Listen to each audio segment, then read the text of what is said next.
I'm Lisa Lawrence. Welcome to Pet Talk. The Hub City Kennel Club promotes responsible dog ownership and provides services to create a healthy relationship with our canine companions. Memberships of the HCKOC join us today. Can I get your names first of all, and your dog's names as well? My name is Jeanette Hargraves, and this little blondie on my right here is Cedar, and beside her is Jem. My name is Cindy Style, and this is Josie. I'm Giselle Bulk, and this is Tessa. Thank you. Thank you for coming today, everyone. I really appreciate it. So the first question that I have for you is, what exactly happens in a dog club? Well, we're all dog enthusiasts. Most of us own dogs. Our bookkeeper doesn't, but and probably never will, but she's loves to participate and help us out. We provide classes, obedience classes throughout the year, from September to April. And then our big event every year is the first weekend in May is our annual dog show, which is, we've been a club for as far back as we can track is 1934. So Wow. we've been putting on dog shows for quite a while. Wow. And so what is a show? A show is kind of a showcase of purebred dogs. Conformation, kind of like a cattle show. We are there. Breeders come from across Canada, some from the U.S. to perform and to try to earn points for their Canadian Championship and possibly to become top dog in Canada. Yeah. We also have obedience trials and rally trials at our spring show as well. And we have heart clinic and an eye clinic this year as well. Okay. Now, those are good points. Why are you testing health at dog shows? Testing for health issues? Well, most of us breeders are trying to breed healthy, genetically sound dogs that have good temperament. We like to do testing. Eyes can be a problem in many breeds, so why not provide that to people that are coming? We can usually get it at a bit of a discount, and this year it's a fundraiser for the ophthalmology at the vet college for their students. So Great. and we also have a heart clinic. In some breeds that can be a problem. It can be a problem in crossbreeds too. It's not just a purebred dog thing. It's Right. It's in all dogs. So Yeah, exactly. Yeah. Exactly. Talking about breeds, can you tell me the breeds that we have with us today? well, right now we have Cairn Terriers, the ones that I have. Josie is an Australian Shepherd, and Tessa is a miniature poodle. And I noticed a few things. They range in color. We've got, do different breeds, are they allowed to have different colors? And That's where the standard comes in, and that's what dogs are being judged on when they are in the conformation side of the dog show. When you look at a dog like these two, you can tell they're Cairn Terriers. They come in a variety of colors, everything but white, because that was at one time bred out of them and became a separate breed. That was the West Highland White Terrier. In the Australian Shepherds, there's merles and tricolors, so you sometimes will see them with a bit more solid color. Sometimes you'll see them with a lot more of the mixed coloring. Poodles come in pretty much all colors too, from whites right up to blacks. and they've also introduced the party poodle now as well, haven't they? Yes, they do. Yes. They're beautiful, but we're not showing them just yet in Yes. Canada. Yes. Not registered. They're not registered. Yeah. So what I'd like to know is, you said conformation. What is conformation? Can you tell me what conformation is? Basically, conformation is judging the standard of the breed. You display the gait and the movement of the dog. You stand. The judge goes over the dog for structure and see if there's structurally sound and to the standard, and they will be judged accordingly to the best of the standard in first, second, third, fourth. Oh, okay. And so he goes in with other dogs Yes, of the same or breed. she goes in with other dogs Of the same breed. And then this is group 7, so that would be the herding dog. Okay. So if Josie would to get the best of breed in her category of Australian Shepherd, she would go up against the other dogs in the herding group and for the best of breed in the herding group. And then at the end would go against all 7 of 1 to 7 in the group for the best in show. Okay. So what are the 7 groups then of dogs? Oh boy. Working, herding, toys, non-sporting, sporting, and terriers. Oh, good. Oh no, there's one missing. There's 7. Hounds. Yes, right, Yes. hounds. Okay. All right. And so they broke them down into basically the work that they do, and then they judged them on that. Pretty much. Yes. Okay. All right.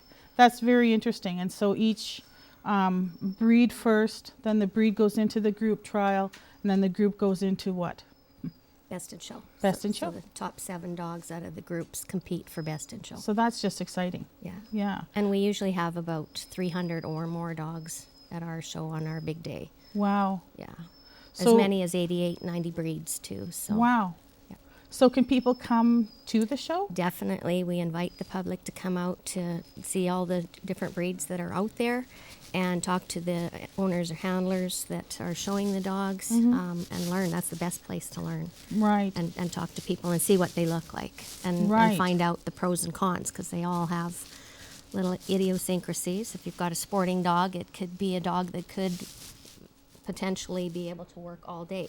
Right. So it's not going to want to sit at home and wait for you to get home and sit on the couch and watch TV with you at the end of the day. Right. So you need to know that before you purchase a puppy. That's a good point. And Yeah. what they're bred to do. The terriers are bred to take on little rodents or fox animals almost their same size. So they have to be tenacious. They have to be independent thinkers. Okay.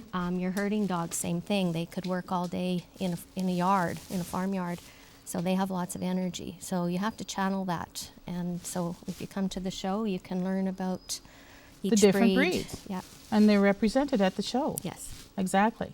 So if I were to know what time specific breeds were showing, how would I do that? Hopefully we'll have it posted on our website closer to the time. Right now, entries haven't closed yet, so people are still entering. And once that happens, the show secretary takes those numbers and does her magic and puts a schedule together. Usually 8:30 to 9 is a safe bet. You know, it will start in the morning. Yeah. Can go till 4 or 5 o'clock in the evening. Thursday night we have sort of a prep thing where people can come and practice and warm up. And it goes Friday, Saturday, Sunday. That's May 3rd, 4th, and 5th. Prairieland exhibition. Okay. Well, I know I'll be there. That's for sure. Awesome. The next thing is, I guess, how many points does a dog need? We were talking about going to a show. Dogs do become champions, Canadian champions. How many points do they need in order to become champions? They need 10. They need a 2-point major, so that means they have to beat at least 2 other dogs. And they get the 10. They get the points by beating other dogs of their breed. Right. They can also get more points if they take a win in the group, because then they're beating other breeds as well. Up to 10 points, they become a Canadian champion. Some of these dogs that are coming are long since been a Canadian champion and now are working towards being a top dog in their breed or perhaps in their group or even in the country. Very So interesting. it's a different sort of point system that Right. they're after. Right.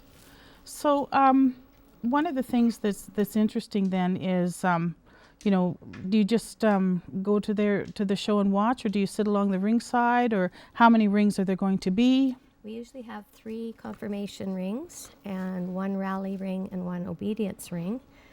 People are definitely welcome to sit and watch, talk to people, ask questions. We also have booths available, so if you have anything that you need to get a hold of, leashes, shampoos, special things like that.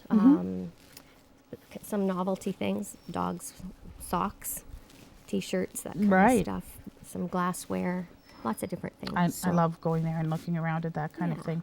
So the next thing I'd like to know is, as a breeder, when you have a puppy, what age should you start working with them?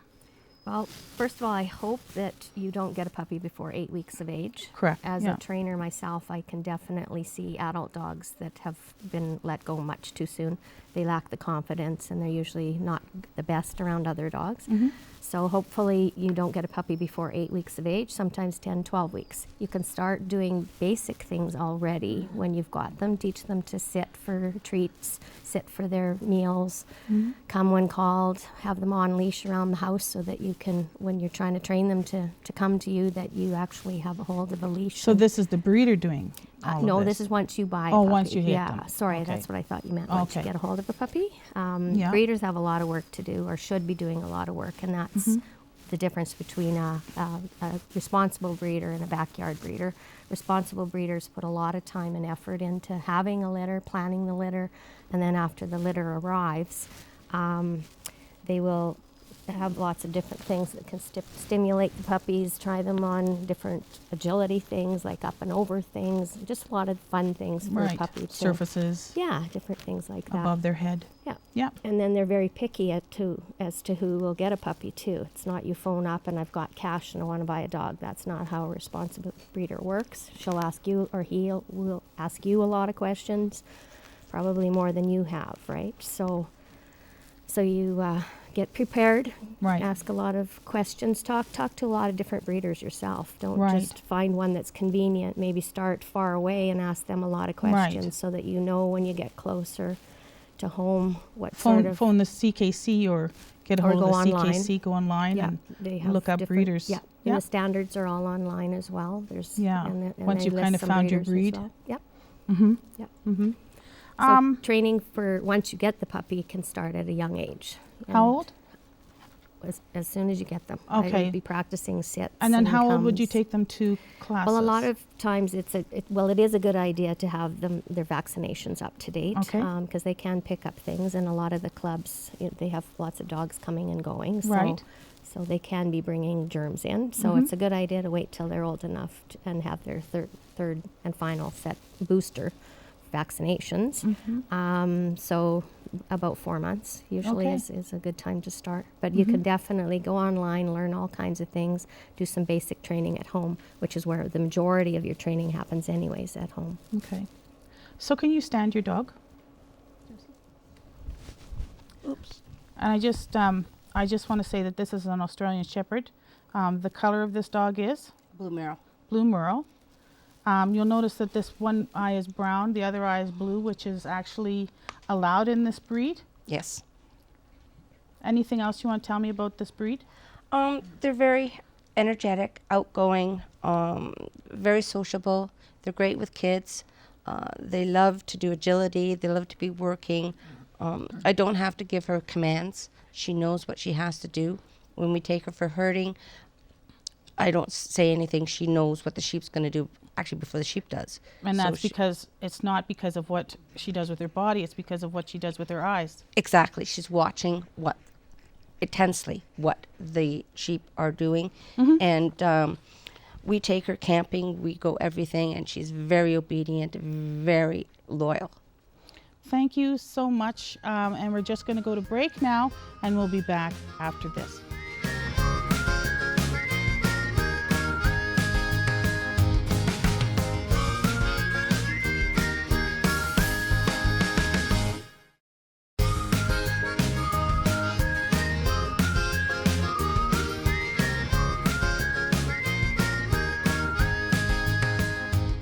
Welcome back to Pet Talk with Lisa Lawrence. We're happy to have our guests back, and our new guest is Verna from Hub City Kennel and Obedience Club. And Verna's bringing with us her German Pinscher. And what's your dog's name? His name. His is name. J-Lo. My husband named him J-Lo, and it fit, so we didn't change it. I like it. I like it. So we're now going to be working on some obedience, which Hub City Kennel Club, Kennel and Obedience Club also works on. And so these dogs are just going to be showing us some basic obedience today. And so what we'll do is obedience has different levels. Is that correct? Yes, it does. Yes. So what are those levels? There's novice, Mm-hmm. and then there's Open. open, and then there's utility. Okay. And then there's other options after that now. Okay. So, what are the other options you can do now in training a dog? There's a working, there's quite a few different levels. Okay. You can go on forever with Right. obedience. And there's a new way of training dogs as well that Yes. you The can do. rally obedience. And this is called Rally or Rally-O obedience. This is so much fun. It's basically obedience, but more party The obedience. two of you working together. And Yeah, your it's- voice. Yeah, Yeah. yeah. It's working more. More I don't variety. know. More variety. That's a good word. So if I could get you two up, and I'm just going to give some examples of Hello. what Kitty. training would look like. There's my training. Up on chair. Good dog. Is that what you wanted? Let's do some rally. So you notice that Verna's using food, and that's because one of the ways to Jane. start a dog in obedience is to use a positive reinforcement. And so most dog owners use food as positive reinforcement in order to get their focus. Now the heel is having the right shoulder at the left leg, and that's what she's getting the dog to focus on first. I basically definitely need his attention. And so you'll notice that the focus is the eyes are meeting the eyes of J-Lo. And so if she wanted to do a little bit of healing, maybe 3 steps forward. Yeah. Good. Oh, where'd you go? And you'll notice Yes. that the correction isn't huge. There's no Yes. hitting or anything aggressive to J-Lo at that time. And she's going to keep J-Lo working with her by turning corners. Now, can you down your dog, please? Down. Down. And can you sit your dog back up? Can you stand your dog? Good. Boy. Exercise finished. Kitty. That was now what she did after that was she finished her dog Yay. by getting the dog to go Good boy. J-Lo to go back into the heel position. Hello. Hey, busy body. Now, would we be able to see? Yeah. We didn't introduce your dog. This is Katie. Hello. And Katie is. First of all, I want to ask how old Katie. is. Katie just turned 14. 14 So is an. she is retired, but we're still doing lots of things together. Yes, and 14 is a lovely age. Old dogs are, in my opinion, the best. Yes, So, they are. can we see her do a little bit of work first of all? Okay. Can I take her off leash? Absolutely. So now we're going to see some off leash with Katie. Katie. And Katie. once your dog is comfortable doing Sit. off leash work, so that's about turn. Good. Bring her back. Good. And so she's going to do a little bit of a finish there. And so she's going to just do a stand. She's going to leave her dog. Drop her dog. Sit her dog back up. Bring her dog back in. Do the finish. Exercise finished. Okay. Very nice. So that is, she did a recall with a drop, and then she did the sit and the recall and the finish. So that is very hard work. It looks so simple, but that is pristine work from both of these dogs, and it is not easy at all. All hand signals there. And the other thing is that you start with voice signals, and then you, as you progress in dog training, you end up using hand signals. And the other part that's really important is you work as a team with your dog. If you start to become aggressive with your dog, one of the things that happens is your dog will lose the partnership that you have. So I'm doing all the talking here. So that is, can you mention breed standards then? And we talked about the 7 groups of dogs. And is there such a thing, first of all, as we've got a poodle here, is there such a thing as breeds that people think poodles aren't, people don't get allergic to, but are there breeds that people aren't allergic to? There are a few breeds that are non-shedding dogs, non-allergenic. For example, the poodle has hair. They don't have fur like other dogs do. So you do trim it, it continues to grow. Unfortunately, the breeds that are the hyperallergenic or non-shedding breeds require a lot more grooming. They probably need to be groomed every 8 weeks or so, a a little bit more than that. Yeah. So they do require a bit more care and expense. You can learn how to groom yourself, but most people take the dogs to the groomers. But that is also something I do myself, and it's therapy for me and the dog, and it's building a relationship. My dogs love being groomed. And basically, when you have a poodle, it's basically every day you do a little brush over, right? Almost, yeah. Yeah. Like you look at a breed like J-Lo, and they're really low maintenance when it comes to grooming. Right. This dog gets somewhat in between. I do a lot more work on her because I want to show her she's Right. retired, so I can let her be a little more natural. So every dog should be brushed. Nails should be done on a regular basis. Nails. For sure. Like some people don't want to do it because they've nicked it, Right. the dog. If you do a little bit with a nail file, even once a week, at least once a week, you can usually keep it quite minimum. So if I have a nail like this, for instance, okay, and I cut just a little bit off the end every week, I'll never touch the quick.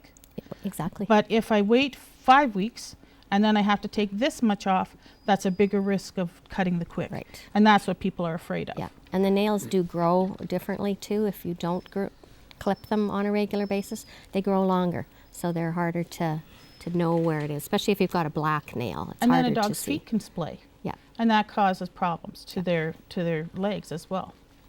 so grooming is important. Grooming is extremely important. What about food? How about nutrition for your dogs? I mean, J-Lo has an extremely shiny coat.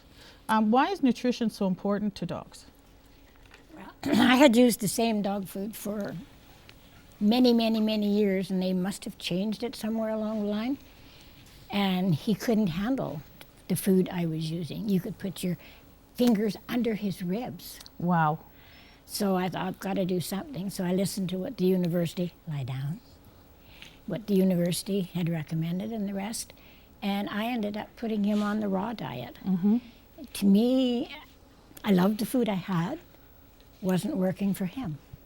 So you find out what works for your dog, Right. because I was not a raw food person. I mean, I heard a lot of people, advantages. I had no choice. And it works for him. Well, and one of the things I find, I don't know, do you feed raw, either of you? I do too. I do with my young one, but the older ones I make my own food. Okay. And, you know, I want to make sure that people understand there's absolutely nothing wrong with kibble for certain people, but make sure you're reading your ingredients properly and making sure that protein is your first source.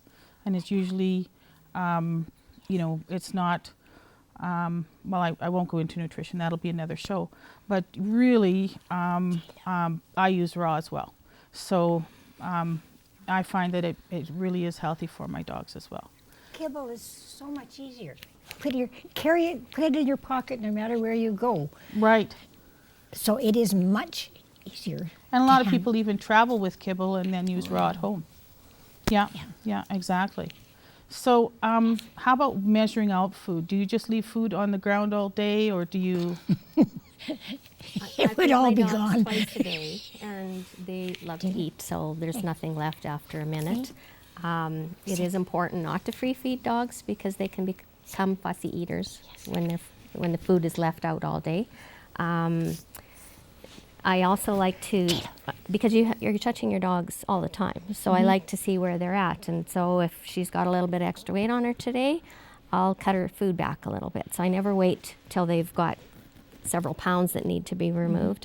But I also like to keep my dogs in athletic weight because they do a lot of dog sports. So I like to keep them lean.